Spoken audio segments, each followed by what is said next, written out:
प्रिय मित्रों, स्वागत है आपका आपके अपने चैनल स्टडी विद प्रदीप पे। दोस्तों, आपको बताते चलें कि यूपी टीटी की आंसर की आ गई है। आंसर की आपकी 27 तारीख को ही आ गई थी और आंसर की में यदि आप 87 से ऊपर हैं तो आप ये मान के चलें कि आप पास हो जाएंगे, क्योंकि 2-3 क्वेश्चन का वेटेज सबको मिलने वाला है। ठीक है, फिर भी अगर आप पास हैं तो अच्छी बात है। अब आपको अगला जो आपका टारगेट होना चाहिए, वो अगला टारगेट आपका होना चाहिए प्राथमिक शिक्षक भर्ती। कारण ये है कि यदि आप अभी से तैयारी करेंगे तो ये जो 10 सब्जेक्ट नीचे दिखाई पड़ रहे हैं, 10 अलग अलग विषय, इन सभी की तैयारी आप अच्छे रूप से कर पाएंगे और तभी आपका सिलेक्शन होगा। टेट पास होने के लिए सिर्फ 90 नंबर रखा गया है, लेकिन और जो ओबीसी में होंगे तो उनका मान लीजिए कम होता है, लेकिन अगर आपको प्राथमिक शिक्षक बनना है तो उसके लिए आपको 90 लाने से काम नहीं चलेगा। उसके लिए आपको कम से कम 110, 105, 107 ले जाना पड़ेगा, ताकि आप अच्छी तरह से उस वैकेंसी का हिस्सा बन सकें, क्योंकि मेरिट आपको पता है कि हाई लेवल जाती है। बात करें प्राथमिक शिक्षक भर्ती के सिलेबस की, आज हम लोग यहाँ पे पाठ्यक्रम की चर्चा करने वाले हैं। सबसे पहले हम लोग यहाँ देखेंगे कि हमारा पाठ्यक्रम क्या है और उसके बारे में हम लोग एक एक करके यहाँ पे अध्ययन करने वाले हैं। पाठ्यक्रम की बात करें तो सबसे पहला जो हिस्सा रखा गया पाठ्यक्रम में, वो हमारा है हिंदी है, संस्कृत है और अंग्रेजी, यानी 3 लिटरेचर रखे गए हैं, हिंदी, संस्कृत और अंग्रेजी। आपको यहाँ पे बता दें कि हिंदी से आपके 20 क्वेश्चन आते हैं, संस्कृत से 10 आता है और अंग्रेजी से भी 10 क्वेश्चन आता है, यानी इन सभी को मिलाकर के टोटल 40 नंबर का पेपर आपका यहाँ से पूछा जाता है। सिलेबस का हिस्सा क्या लिखा गया है, जो आपका सिलेबस आया था इसके पहले तो 69,000 शिक्षक भर्ती में, उसमें क्या लिखा गया था, तो यहाँ पर अगर आप देखेंगे तो वहाँ पर लिखा गया था, सिर्फ और सिर्फ इतना लिखा गया था कि व्याकरण और अपठित गद्यांश। सिलेबस में बस इतना ही लिखा गया है, व्याकरण एवं अपठित गद्यांश, यानी आपको व्याकरण पूरा पढ़ना है। व्याकरण का कोई हिस्सा आप छोड़ नहीं सकते, व्याकरण का कोई हिस्सा आप छोड़ नहीं सकते। और जब व्याकरण का कोई हिस्सा आपका छूटने वाला नहीं है तो आपको अपठित गद्यांश भी पूरा, जो गद्यांश पूछा जाता है या पद्यांश पूछा जाएगा, गद्यांश और पद्यांश, उसको पढ़ करके उसके बारे में आपको क्वेश्चन जो पूछे जाते हैं पैराग्राफ के, वो आपको बताने होंगे। ये सब चीज़ें आप अनसीन पैसेज में क्लास 11-12 में देखे होंगे जब आप पेपर दिए थे ना। तो यहाँ पे अगर हम पहुँच जाएँ तो आपका हिस्सा जो हो गया, 3 चीज़ें हो गई आपके पास। एक सबसे पहला जो हो गया हिंदी है, ठीक है, उसके बाद जो आपका है संस्कृत है और अंग्रेजी। तीनों के पेपर का पैटर्न एक है, पूरा व्याकरण मतलब इंग्लिश की अगर बात करें तो ग्रामर, और उसके बाद अनसीन पैसेज इंग्लिश की अगर बात करें तो, और संस्कृत और हिंदी की बात करें तो गद्यांश और पद्यांश आपसे पूछे जाएंगे, जिसका आपको आंसर उसी में दिया रहता है और देख करके आपको बताना होता है। आगे बढ़ते हैं, 10 नंबर का आपसे विज्ञान पूछा जाता है। विज्ञान आपके लिए कोई दिक्कत नहीं है, विज्ञान सभी लोग लगभग 10 क्वेश्चन जो पूछे जाते हैं, इसमें से सभी क्वेश्चन आप बड़े आराम से कर लेंगे। मैं आपको सिलेबस का एक एक हिस्सा दिखा रहा हूँ, क्या क्या पूछा जाता है आपको, तो आप देखेंगे आपसे क्या क्या पूछा जाता है। एक सेकेंड, हाँ यहाँ पर आ जाइए। तो विज्ञान में पहले पूछा दैनिक जीवन में विज्ञान। दैनिक जीवन में विज्ञान का मतलब होता है, जैसे आपसे पूछ लिया कि स्टेथोस्कोप किसके काम में आता है, ह्यूमन की बीपी कितनी होनी चाहिए, ठीक है, डायनामाइट की खोज किसने की थी, या ट्रांसफार्मर की खोज किसने की थी। ये मतलब इस तरह की जो टॉपिक है, जो आपका जीके है, विज्ञान का जो जीके है, जिसे हम लोग विज्ञान का जीके कहते हैं, जो 6, 7, 8 में बच्चे यूज करते हैं, उन्हीं को आपको याद करना है। यानी किसी की खोज है, किसी का, ठीक है, उसके बारे में, उसके वैज्ञानिक का, उसके पिता का, उसके नोबेल प्राइज का, इन सभी चीज़ों के बारे में आपका दैनिक जीवन में विज्ञान है। ये आपको एक पीडीएफ के रूप में मिल जाएगा, आप याद कर लेंगे, आपके लिए बहुत आसान होगा ना। आगे बढ़ जाएं, अगला जो हमारा है वो है गति। ये आपका चैप्टर होता है फिजिक्स का। उसके बाद बल, ऊर्जा, ये सभी फिजिक्स के चैप्टर हैं। दूरी, प्रकाश, ध्वनि, इतना आपसे किससे पूछा जा रहा है, विज्ञान का, भौतिक विज्ञान का जो पोर्शन है उसमें से आपसे पूछा जाएगा। दैनिक जीवन का विज्ञान, ये तीनों विज्ञान के लिए है, ठीक है, चाहे वो भौतिक विज्ञान हो, रसायन विज्ञान हो या जीव विज्ञान हो। लेकिन गति, बल, ऊर्जा, दूरी, प्रकाश, ये सभी किसका, और ध्वनि, ये किसका हिस्सा है, भौतिक विज्ञान का हिस्सा होता है। उसके बाद आगे बढ़ेंगे, जीव विज्ञान का हिस्सा जो होगा, जीवों की दुनिया, एक ही लाइन में सब कुछ लिख दी गई। मानव शरीर और स्वास्थ्य, मानव शरीर और स्वास्थ्य के बारे में बताना है। स्वच्छता और पोषण, आपका पोषण न्यूट्रिशन बताना है। पर्यावरण और प्राकृतिक संसाधन, पदार्थ और उनकी अवस्थाएं, केमिस्ट्री का सिर्फ एक हेडिंग यहाँ पे दी गई है, पदार्थ और उसकी अवस्थाएं। अब आप यहाँ पे देख पाएंगे कि यहाँ पे जो आपका हिस्सा पूछा गया है, विज्ञान के पाठ्यक्रम को रख दिया गया है, बस मोटी मोटी हेडिंग में रख दिया गया। ये मोटी मोटी हेडिंग नहीं है, बल्कि एक एक चैप्टर के नाम है और इस चैप्टर में पूरा आपको विज्ञान पढ़ना होगा, जिसकी क्लासेस आपकी 1 फरवरी से मिलने वाली है, जो कि आपको पहले से अवगत है। ठीक है, पूरे सुपर टेट की क्लासेस आपको पूरे सुपर टेट की क्लासेस आपको कब से मिलने वाली, 1 फरवरी से मिलने वाली, जिसके बारे में आपको पहले से बता दिया गया है। यदि आप अभी तक नहीं जुड़े हैं तो नीचे नंबर दिया गया है, एक सेकेंड, नीचे नंबर दिया गया है 8004109989। इस नंबर पे व्हाट्सअप करके आप हमारे साथ जुड़ जाइए और यहाँ से जुड़ने के बाद आप बड़े आराम से अपने पूरे पाठ्यक्रम को पढ़ सकते हैं। इसका नोट्स भी आपको मिल जाएगा। ये भी सिलेबस आपको ग्रुप में भेज दिया जाएगा, जो लोग ग्रुप में ऐड हैं उनको ये सिलेबस मिल जाएगा। यहाँ पे आते हैं, उसके बाद आपसे पूछा जा रहा है पर्यावरण और सामाजिक अध्ययन में आपका जो है 10 नंबर का क्वेश्चन आता है।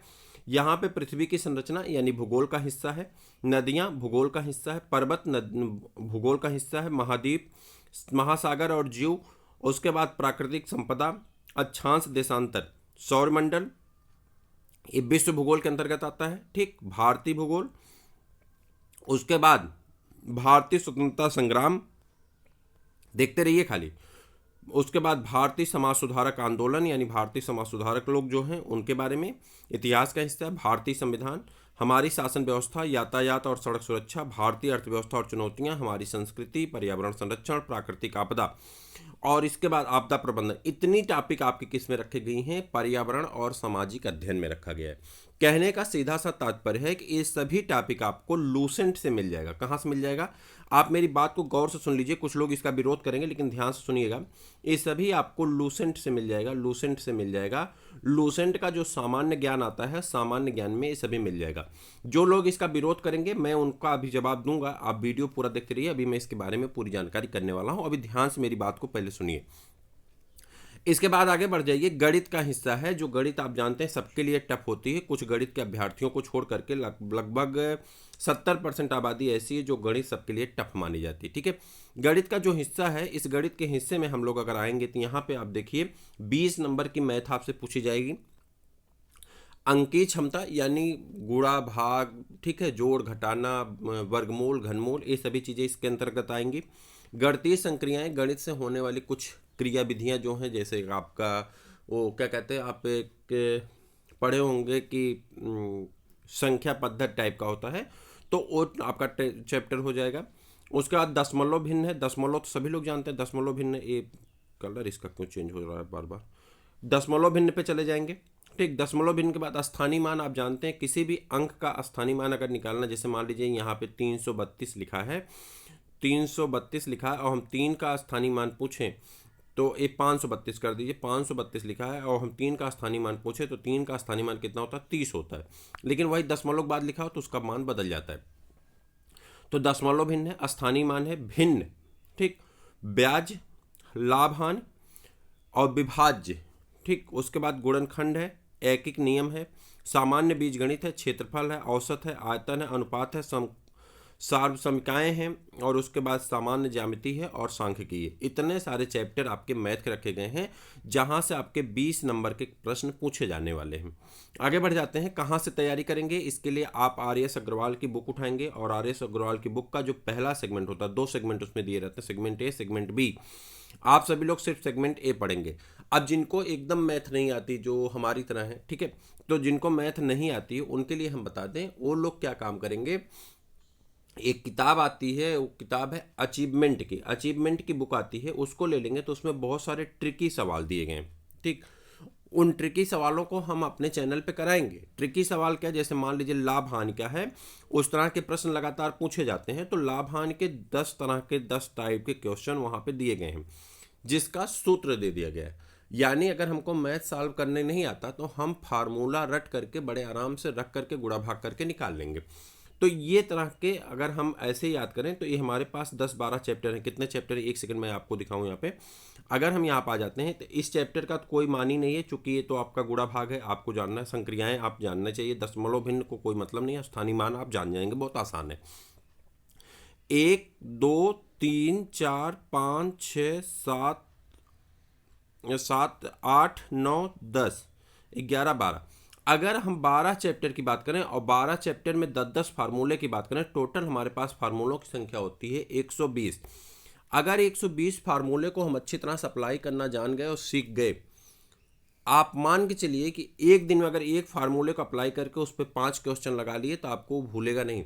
आप अगर, जिसको एकदम मैथ नहीं आती, मैं उसकी बात कर रहा हूँ, अगर आप ऐसा कर लिए, इसमें से अगर 60 भी आप याद कर लिए तो बड़े आराम से आप मैथ के हिस्से में जो 20 है इसमें से आप 12-15 कर सकते हैं। जिसको मैथ एकदम नहीं आती उसके लिए 12-15 अच्छा स्कोर माना जाता है। 60% 70% स्कोर होता है तो आपके लिए अच्छा माना जाएगा, ऐसा मुझे पूरा प्रतीक है, मुझे पता भी है ना। आगे की तरफ बढ़ जाते हैं। अगला क्वेश्चन जो आपका होता है, अगला सेगमेंट जो है, पांचवा सब्जेक्ट जो है वो है सामान्य ज्ञान समसामयिकी घटनाएं। ध्यान से सुनिए, सामान्य ज्ञान समसामयिकी घटनाएं। समसामयिकी घटनाओं पर आधारित सामान्य ज्ञान। सिलेबस को गलत मत पढ़ा करिए, सिलेबस को सही से पढ़िए, चीजें को समझ जाएंगे। कह रहा है समसामयिकी घटनाओं पर आधारित सामान्य ज्ञान। आप कहेंगे करंट का क्वेश्चन नहीं, करंट का क्वेश्चन कैसे नहीं? जैसे उत्तर प्रदेश में विधानसभा चुनाव है, ठीक, ये सब लोग जानते हैं। अब ये विधानसभा चुनाव से संबंधित आपसे प्रश्न पूछे जाएंगे। चुनाव आयोग कौन है? चुनाव आयोग का अध्यक्ष कौन है? कितने सदस्य होते हैं? चुनाव आयोग को संविधान के किस हिस्से में रखा गया है? ठीक, यही क्या होता है? स्टैटिक जीके होता है, जिसे स्टैटिक जीके नाम से कहा जाता है। एक्चुअली में स्टैटिक जीके नहीं, बल्कि ये समसामयिकी घटनाओं पर आधारित सामान्य ज्ञान के क्वेश्चन है।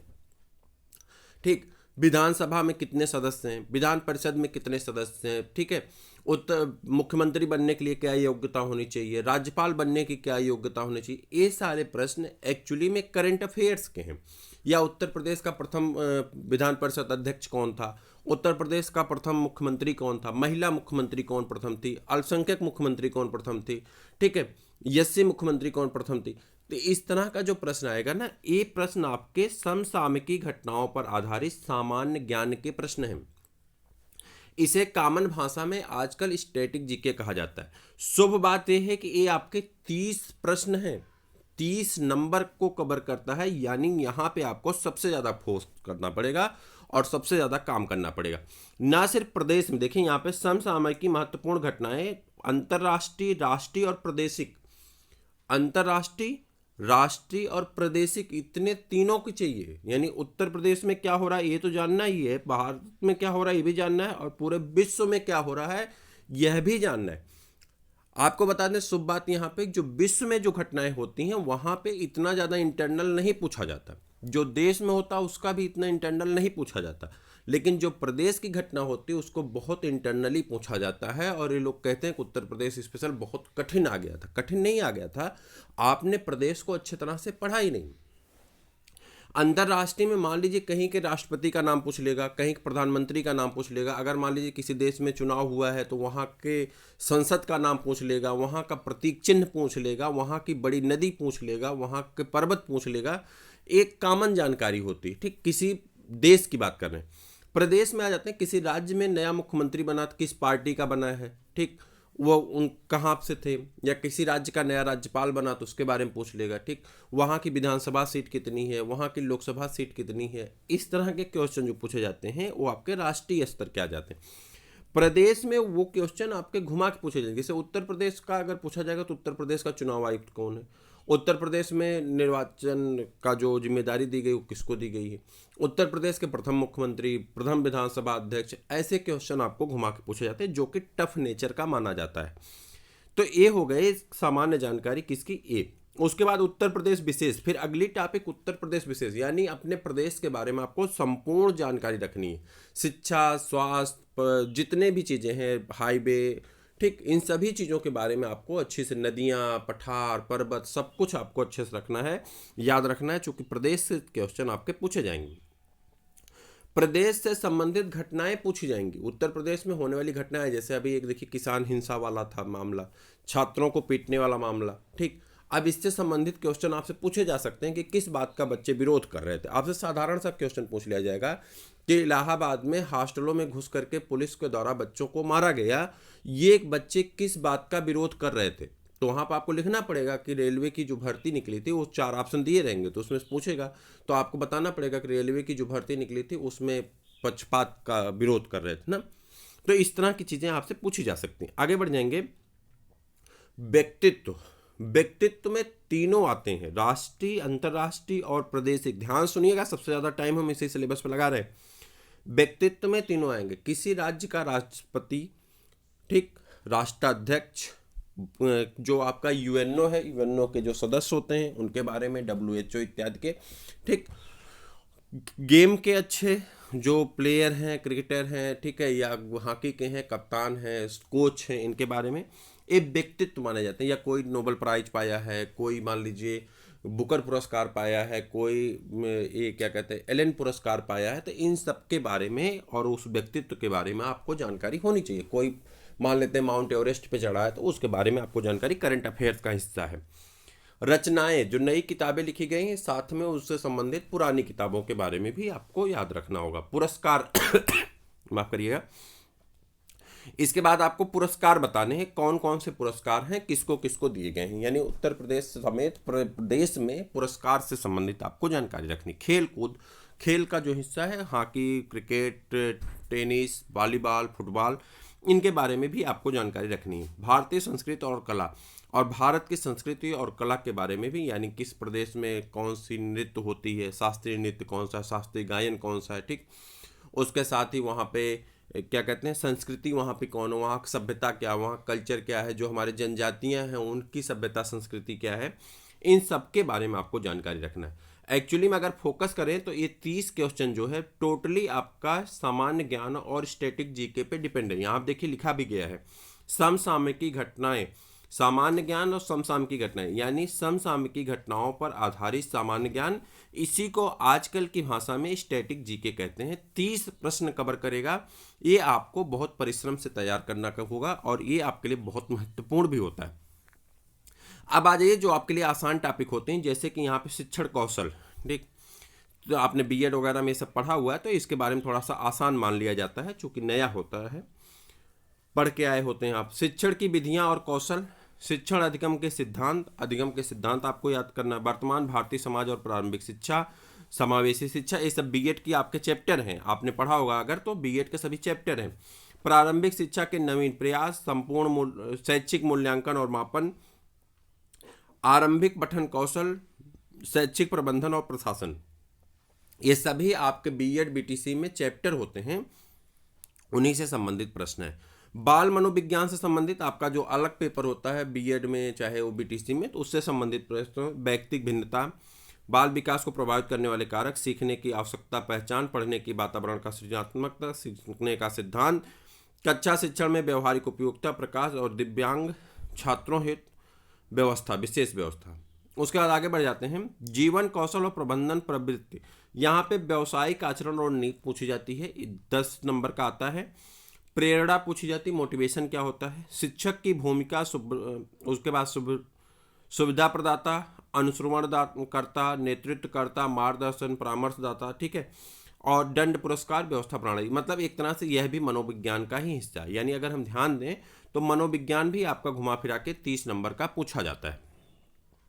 सोचना तकनीकी आपसे 5 नंबर की पूछी जाती है, आप इसे नहीं भी पढ़ेंगे तब भी कर ले जाएंगे, लेकिन बाइनरी नंबर निकालना और थोड़ा सा इंटरनेट की जानकारी, थोड़ा सा स्मार्टफोन के बारे में, ठीक, ओपन एजुकेशन रिसोर्स के बारे में, जैसे ऑनलाइन टीचिंग वगैरह के बारे में आप जानकारी रखें तो ज़्यादा उचित होगा। डिजिटल इंडिया के बारे में ना, शिक्षण कौशल विकास, कक्षा शिक्षण और विद्यालय प्रबंधन में तकनीकी, computer, internet, smartphone, OIR open education resource, शिक्षण में उपयोगी ऐप्स, कौन से ऐप हैं जिसकी वजह से शिक्षण कराया जा सके, जैसे टीचमेंट है, क्लास टीचमेंट है, उसके बाद आपका कौन सा एक है वो क्लासरूम करके है, और बेंडू है, ऐसे बहुत सारे शिक्षण के शिक्षा कराने के लिए जो ऐप चलाए गए हैं, सरकार के द्वारा बनाए गए कई ऐप हैं, जैसे प्रेरणा ऐप था पिछली बार जो बना था लॉकडाउन के दौरान प्राइमरी वाले टीचरों के लिए, ठीक।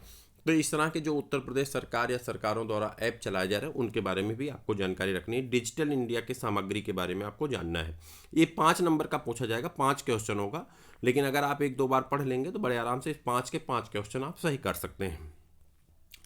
आगे की तरफ बढ़ जाएंगे। अगला क्वेश्चन जो आपका है तार्किक ज्ञान, तार्किक ज्ञान में आ जाएंगे।